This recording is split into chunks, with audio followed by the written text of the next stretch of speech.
Hello. కానమోకు కథావచనం మోహనవచనం పరిజ్ఞాన హితబాండం నిత్య చదువరి శ్రోతలకు ఆహ్వానం. నమస్కారం. చదవతగునెవరు రాసిన తదుపరి చదివిన వెంటనే మరొక పలువురికి వినిపింపబూనిన అది ఏ పరిజ్ఞాన హితబాండమౌపో మహిళ మోహనవచనమై విరాజిల్లు. పరిజ్ఞాన హితబాండం లక్ష్యం ప్రతివారీ సమాచార హక్కు. ఆస్ఫుతితున ఇప్పుడు మహమ్మద్ గౌస్ విరచిత నివాళి రచనగా చిత్రకళా వైతాళికుడు దామెర్ల రామారావు గారి శతవర్ధంతి నివాళి రచనను ఇప్పుడు మన కానమోకు కథావచనం శ్రోతలకు మీ కానమోకు స్వరంలో ప్రముఖుల జీవిత విశేషాల శీర్షికన ఈ అంశాన్ని వినిపిస్తున్నాను. వినండి. చిత్రకళా వైతాళికుడు దామెర్ల రామారావు శతవర్ధంతి. ఇక వినండి. 19వ శతాబ్ది చివరి కాలంలోనూ 20వ శతాబ్ది మొదటి దశాబ్దాల్లోనూ పాశ్చాత్య చిత్రకళ భారతదేశానికి పరిచయమైనప్పుడు వివిధ ప్రాంతాలు వివిధ రీతుల్లో స్పందించాయి. ఆ స్పందనల్లోంచి తొలి భారతీయ ఆధునిక చిత్రకళా రీతులు రూపుదిద్దుకున్నాయి. వాటిలో ప్రపంచ ప్రసిద్ధమైంది బెంగాల్ స్కూల్ ఆఫ్ ఆర్ట్. అయితే అదే సమయంలో తెలుగు నేల కూడా ఆ నవయుగానికి గొంతు విప్పింది. ఆ చిత్రకళ వైతాళికుడు దామెర్ల రామారావు గారు. అలాంటి వారి శతవర్ధంతి సందర్భంగా నేడు ఫిబ్రవరి 6వ తారీఖు వారికి శతవర్ధంతి. ఆ స్మృతిగా నివాళిగా మహమ్మద్ గౌస్ అందజేసినటువంటి అంశాన్ని మన కానమోకు కథావచన శ్రోతలకు వినిపిస్తున్నాను. వినండి. తూర్పుగోదావరి జిల్లా రాజమండ్రిలో 1897 మార్చి 8వ తేదీన ప్రముఖ వైద్యుడు దామెర్ల వెంకట రమణారావు లక్ష్మీదేవిలకు రెండవ కుమారుడుగా రామారావు జన్మించాడు. చిన్నతనం నుంచి ఈయనకు చిత్రకళ పట్ల అమితమైన అభిరుచి ఉండేది. రామారావు మేనమామ పాఠశాలలో డ్రాయింగ్ టీచర్గా పనిచేసేవాడు. ఆ రోజుల్లో అన్ని వేళలా ఆయనతో ఉండడం వల్ల కాబోలుగు రామారావుకి కూడా చిత్రలేఖనం మీద మనసు మళ్ళింది. 6 ఏళ్ల వయసు నుండి గోడ మీద బొగ్గుతో బొమ్మలు, ఆ పైన తెల్ల కాగితాల మీద వేయటం ప్రారంభించాడు. మేనమామ ప్రోత్సాహంతో 10 ఏళ్ల వయసుకి చక్కని ప్రకృతి రమణీయ దృశ్యాలు గీయటం, అవి అందరి అభినందనలు అందుకోవటం మొదలైంది. కొబ్బరి తోటల్లో కూర్చొని, గోదావరి గట్టు మీద కూర్చొని, లాంచీలో తిరుగుతూ అనేక ప్రకృతి దృశ్యాలను చిత్రించాడు.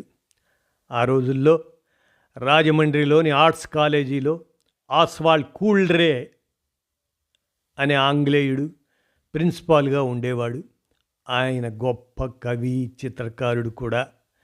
10 ఏళ్ళు కూడా నిండని రామారావులోని ప్రజ్ఞను కూల్డ్రే గారు గుర్తించి రామారావుకు చిత్రకళలో మెళుకువలు ఎన్నో నేర్పి ఎంతగానో ప్రోత్సహించాడు. కూల్డ్రే దొర సొంత ఖర్చు మీద రామారావును బొంబాయిలోని జేజే స్కూల్ ఆఫ్ ఆర్ట్స్కి పంపాడు. 1916లో రాజమండ్రి నుండి బొంబాయి వెళ్ళిన రామారావు జేజే స్కూల్లో ఎందరో జాతీయ అంతర్జాతీయ చిత్రకారుల పెయింటింగ్స్లోని మెళుకువలను నేర్చుకున్నాడు. ఆ కళాశాల సంచాలకుడైన సిసిల్ బర్న్స్ రామారావు రేఖా చిత్రాలు చూసి ఆశ్చర్యపోయి ఆ కళాశాలలో నేరుగా 3వ సంవత్సరంలో చేర్చుకున్నాడు. మొదట్లో ఆ కాలేజీలో అతన్ని మదరాసి అని చిన్నచూపు చూసినా అతను వేసిన చిత్రాలు చూసి అందరూ ఆశ్చర్యపోయారు. ఆనాటి నుండి తిరుగులేని చిత్రకారుడయ్యాడు రామారావు. చివరి సంవత్సరంలో ప్రథమ శ్రేణిలో ఉత్తీర్ణుడై మేయో బంగారు పథకాన్ని రామారావు పొందాడు. వెంటనే చిత్రకళాశాలలో వైస్ ప్రిన్సిపల్ ఉద్యోగానికి ఆయనకు ఆహ్వానం వచ్చింది. కానీ స్వరాష్ట్రంలోనే కళాసేవ చేయాలన్న ఆకాంక్షతో రాజమండ్రికి తిరిగి వచ్చాడు రామారావు. ఋష్యశృంగ బంధనం అనే చిత్రానికి ప్రథమ బహుమతి వచ్చింది. ఆ రోజుల్లో 1922లో కలకత్తా చిత్రకళా ప్రదర్శనలో ఆయన ప్రదర్శించిన ఋష్యశృంగ బంధనం అనే చిత్రానికి ప్రథమ బహుమతిగా వైస్రాయ్ ఆఫ్ ఇండియా పథకం వచ్చింది. అంతేకాకుండా అప్పటి వైస్రాయ్ లార్డ్ రీడింగ్ రామారావుని స్వయంగా పరిచయం చేసుకొని ఆయన వేసిన చిత్రాల్లో ఒకదాన్ని కొన్నాడు. రామారావు చిత్రించిన గొల్లపడుచు, గోదావరి లోయ, పుష్పాలంకారం, ద్రోణుడు, సిద్ధార్థుని రాగోదయం, బావి దగ్గర, భరతవంశపు రాకుమారులు, కైకేయి దురాలోచన, నంది పూజ, పేరంటము, గొల్లపడుచులు, కార్తీక పౌర్ణమి ఇటువంటి అనేక రామారావు చిత్రాలు దేశ విదేశాల్లో ఎన్నో ప్రశంసలు పొందాయి. వీరి చిత్రకళా ప్రతిభన సీమంతం 1923 సంవత్సరంలో దామెర్ల రామారావు చిత్రించిన అసాధారణ అత్యద్భుత చిత్రమే ఈ పుష్పాలంకరణ, పువ్వుల ముడుపు. ఇది ఆంధ్రప్రదేశంలో తమ ఇంటి ఆడపడుచులకు తొలి కానుపు ముందు చేసే సంబరం సీమంతం. ముత్తైదువుల సమక్షమున జరుపు ముచ్చటైన వేడుకను ఆయన భార్యకు జరిగిన సీమంతమును చూసి పరవశించి ఆ సంఘటనకు శాశ్వత స్వరూపమును తన రచనా పాటవంతో చిత్రించాడు. రూపురేఖా విలాసాలను, ఆనాటి స్త్రీలకు తగిన వస్త్రధారణ విధానమును, పేరంటాలకు జరుగు పన్నీటి జల్లులు, అమ్మలక్కల కాలక్షేపపు ముచ్చట్లు, కూర్చునే వివిధ పద్ధతులు ఇటువంటి ఎన్నో విశేషాలు ఆ చిత్రం ద్వారా మనకు గోచరిస్తాయి. ఇదే ఆయన చిత్రీకరణలోని ప్రత్యేకత. ఇక బావి వద్ద చిత్రాన్ని గమనిస్తే ఆంధ్ర గ్రామీణ వాతావరణ చిత్రీకరణ ఈ చిత్రంలో ఉంటుంది. గ్రామాల్లో గల ఊరుమ్మడి మంచినీటి గిలకబావుల వద్ద ఓ ఉదయపు దృశ్యాన్ని ఆయన కుంచె ద్వారా మనకు అద్దం పట్టినట్లు చూపించాడు. బావుల వద్ద ఆనాటి స్త్రీలు చేదతో నీటిని తోడే వయ్యారాలు, నీటి బిందెలు ఎత్తుకుని నడిచి వెళ్ళే స్త్రీల సౌందర్యం, చేద కోసం వేచి నిలబడి ఉన్న స్త్రీల లావణ్యం, బిందెలను నెత్తిన ఎత్తుకొని వెళ్ళే స్త్రీల నడవడిక, నిలుచునే విధానం, బిందెలు భుజాన పెట్టుకున్న స్త్రీల సహజత్వం, వివిధ వ్యక్తుల వివిధ భంగిమల కూర్పు, ఆనాటి స్త్రీల వస్త్రధారణా విధానమును చూపిన సహజత్వం ఆ చిత్రం.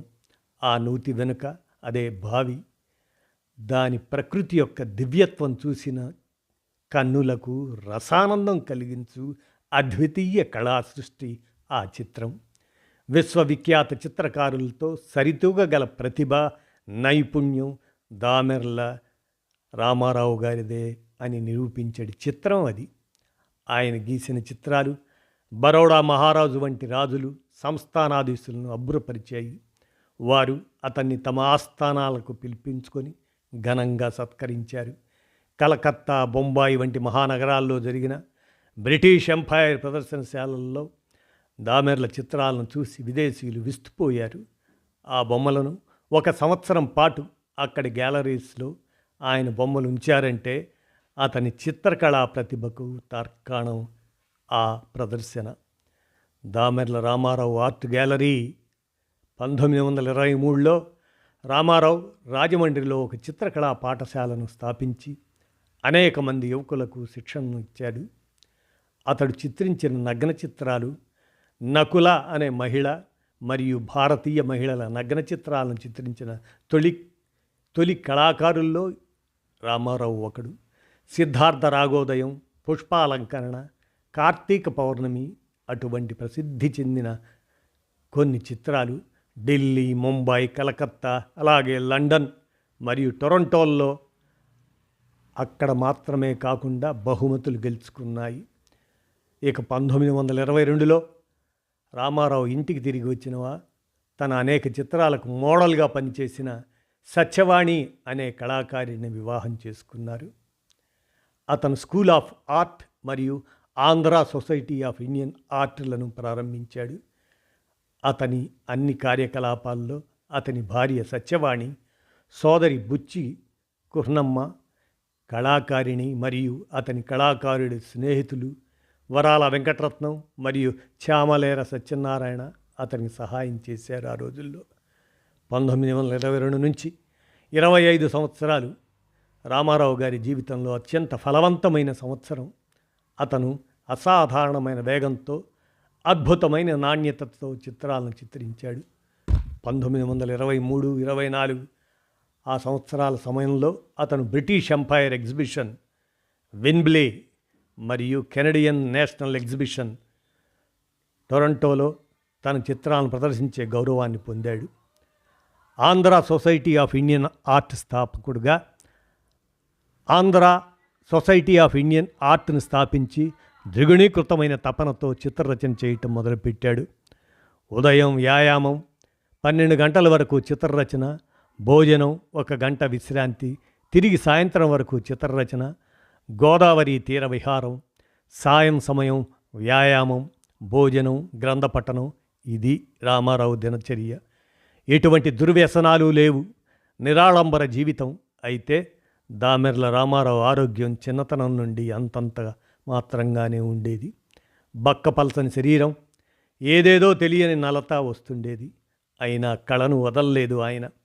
పుట్టిన కొడుకు 6 నెలలు తిరగకుండానే మరణించడం, చిత్రకారుడైన మిత్రుడి అకాల మరణం రామారావును ఆందోళనకు గురి చేసింది. అయినా కళ మీదే దృష్టి పెట్టాడు. 1923-24 సంవత్సరాలు వరుసగా రాజమండ్రిలో జాతీయ స్థాయి చిత్రకళా ప్రదర్శన నిర్వహించి ఆ పట్టణానికి విశేష గుర్తింపు తెచ్చాడు. ఆయన చిత్రీకరించిన కృష్ణలీలలు ప్రపంచ దృష్టిని ఆకర్షించింది. భారతదేశం నుండి లండన్ ఇంపీరియల్ మ్యూజియంకి ఎంపికైన 12 చిత్రాల్లో అది ఒకటి. అలా ఆ కాలంలోనే ఆయన నగ్న చిత్రాలను గీశాడు. స్థానిక స్త్రీలను మోడల్గా నిలబెట్టుకొని గీయటం 90 ఏళ్ల క్రితమే రామారావు చేసిన ప్రయోగం. 1924 నాటికి రామారావు గీసిన చిత్రాలు అమెరికా, కెనడాల దేశాల్లో ప్రదర్శనల్లో చేరి అవి వాటి మెప్పును పొందాయి. గురువు గారు కూల్డ్రే గతంలో ఎన్నో దేవాలయాలను సందర్శించి అక్కడి చిత్రకళను చిత్రీకరించే యత్నం చేయటం రామారావు మనసుకు గుర్తుంది. గురువు కోర్కెను తీర్చాలనుకున్నాడు. 1925 ప్రారంభంలో తన చిత్రకళ సరంజామా అంతా తీసుకొని భార్య సత్యవాణితో కలిసి తిరుపతి వెళ్ళాడు. తాను తీసుకువెళ్ళిన స్కెచ్ బుక్ నిండా నల్లమలై కొండల మీద ఉన్న అడవులు, తిరుమల కొండలు, వాటి శోభ, పుష్కరిణి, దేవాలయ స్తంభాలు, శిల్పాలు, ఇలా ఒకటేమిటి మొత్తం తిరుమల సౌందర్యాలన్నీ పుస్తకాలలో చిత్రీకరించాడు. మహదానందంతో ఎప్పుడు రాజమండ్రి చేరుదామా, తాను గీసిన స్కెచ్లను రంగురంగుల చిత్రాలుగా మార్చి తిరుమల అందాలను ప్రపంచానికి అందిద్దామా అన్న ఆలోచన ఆయన మదిలో ఉంది. కానీ నాటి బెజవాడ చేరేసరికి రామారావుకి జ్వరం మొదలైంది. ఆ జ్వరంతోనే రాజమండ్రి చేరాడు. సాదాసీదా జ్వరమే కదా, కొద్ది రోజుల్లో తగ్గుతుంది, కోలుకున్న తర్వాత తన చిత్రకళలోకి దిగవచ్చుననుకున్నాడు. 1-2 రోజులు గడిచినా తగ్గుముఖం పట్టని జ్వరం సాదాసీదా జ్వరం కాదు, అది మశూచి జ్వరం అని తెలుసుకునేసరికి ఆలస్యమైంది. ఆ రోజుల్లో మశూచికి తగిన మందులు లేవు. ఒక్కసారిగా షాక్. అప్పటికి ఆయన వయసు కేవలం 28 సంవత్సరాలు మాత్రమే. అంత చిన్న వయసులోనే జీవిత చరమాంకంలోకి చేరుతున్నానన్న వాస్తవం మనస్సును కుదిపివేసింది. రామారావు కన్న కలలు తీరలేదు. తాను పెట్టుకున్న ఆంధ్ర చిత్రకళ ధ్యేయం పూర్తిగా నెరవేరలేదు. కట్టుకున్న భార్యకు 16 ఏళ్ళు కూడా నిండలేదు. తాను విదేశాల్లో ప్రదర్శనకు పంపిన చిత్రాలు తిరిగి రాజమండ్రి రాలేదు. 1925లో 28 ఏళ్లకే 1925 ఫిబ్రవరి 6న, అంటే 100 సంవత్సరాల క్రితం ఆయన అకాల మరణం చెందారు. రామారావు అకాల మరణం కారణంగాను, ఆనాటి పరిస్థితుల కారణంగాను రామారావు అపురూప చిత్రకళాఖండాలన్నీ రాజమండ్రి గ్యాలరీకి పరిమితమైపోయాయి. ఈ అత్యద్భుత చిత్రకారుని కళా సృష్టిని ఈ దేశం దామెర్ల రామారావుని ఎరగనట్లే 1985 సంవత్సరంలో మద్రాసులో కొన్ని చిత్రాలు ప్రదర్శింపబడ్డాయి. తెలుగు విశ్వవిద్యాలయం వారి ఆధ్వర్యంలో 1980 సంవత్సరంలో హైదరాబాదులోను, పిఎంసి వారి సౌజన్యంతో 1991 సంవత్సరంలో ఢిల్లీలోనూ చిత్ర ప్రదర్శనలు నిర్వహించారు. 1929లో రాజమండ్రి వంకాయల వారి వీధిలో ఉన్న దామెర్ల రామారావు వారింట్లో దామెర్ల రామారావు ఆర్ట్ గ్యాలరీని గాంధీజీ ప్రారంభించారు 1929లో. రామారావు గీసిన 34 తైలవర్ణ చిత్రాలు, 129 నీటి రంగుల చిత్రాలు, 250 పెన్సిల్ స్కెచ్లు, ఇంకా 28 స్కెచ్ బుక్లు రాజమండ్రిలోని దామెర్ల రామారావు ఆర్ట్ గ్యాలరీలో భద్రపరిచారు. ఆ కీర్తిశేషుని పేర ఒక చిత్రకళా మందిరం వెలసింది. అందులో ఆయన వేసిన చిత్రాలు ఉన్నాయి. ఇప్పుడు ఈ గ్యాలరీ ప్రభుత్వ ఆధ్వర్యంలో నడుస్తుంది. గోదావరి రైల్వే స్టేషన్ సమీపంలో ఉన్నది. దామెర్ల రామారావు ఆర్ట్ గ్యాలరీని సందర్శించే సందర్శకులకు సమయాలుగా ఆదివారం 10:30 నుండి సాయంత్రం 5 గంటల వరకు, సోమవారం అలాగనే 10:30 నుంచి 5 గంటల వరకు, మంగళవారం అలాగనే 10:30 నుంచి సాయంత్రం 5 గంటల వరకు, ఇలా శుక్రవారం సాయంత్రం, శనివారం మటుకు మూసివేయబడుతుంది.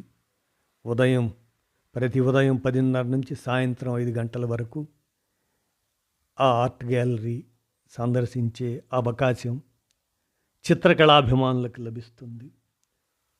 ఈ విధంగా చిత్రకళా వైతాళికుడు దామెర్ల రామారావు శతవర్ధంతి నివాళిగా మహమ్మద్ గౌస్ అందజేసినటువంటి ఈ అంశానికి గౌస్కు కృతజ్ఞతలతో ఈ అంశాన్ని మన కానమోకు కథావచనం శ్రోతలకు మీ కానమోకు స్వరంలో వినిపించాను. విన్నారుగా ప్రముఖుల జీవిత విశేషాలు శీర్షికన. ధన్యవాదాలు.